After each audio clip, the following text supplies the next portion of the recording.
The incense smoke still lingers in the church, but the lights are off, Christmas lights are off, and everything's put away. We just finished evening prayer, baptism of the Lord, so the Christmas season is actually ended now. Some people thought it ended on December 26th, but no, it was just beginning, but now it is actually really over. There's always a little bit of a melancholy to put things away. Of course, it's been lovely to have all the extra decorations and the nativity scene around. But every time I think about putting all these things away, I lament that some people, well, they only like this kind of stuff for a month. They're happy to have these extra decorations and even statues in their churches and places.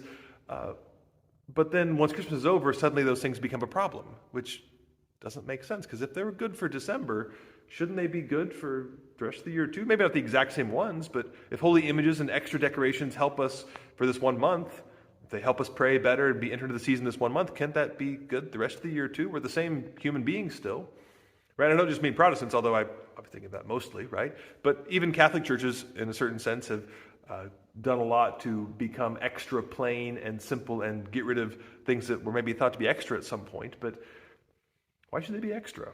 Right? These things are beautiful. They help us pray. They bring us closer to God. They draw attention to special things. Again, maybe we don't have Christmas decorations themselves up all year, but we shouldn't be afraid to have holy images and extra beauty around. That's how the house of God should be. That's how the Old Testament temple certainly was. And Christians for millennia, for centuries, for most of church history have built the most beautiful thing that they could possibly build for the glory of God. So, as we take down our Christmas decorations, you can't keep them up all year, right? You can't have the nativity scene up all year. That doesn't make sense. But maybe it does make sense to bring back more devotional images, more built-in beauty, right? Not everything has to be plain and simple. We can spend money on ornate stuff. It's worth it for the house of God, isn't it? I think so. Let's be not afraid to build beautiful things and have wonderful churches to glorify God and to help us pray all the better. That's what this stuff is for. We don't worship the statues here. They just help us remember what the statues represent. That's what all holy images and good church decoration and good architecture does. It brings us to God. It's not God itself. It brings us to the Lord. It brings us to Him.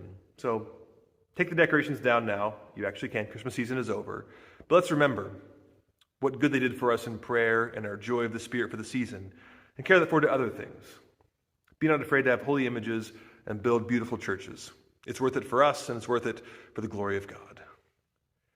Hope you had a Merry Christmas, and look forward to bringing that grace to the ordinary time to come. God bless.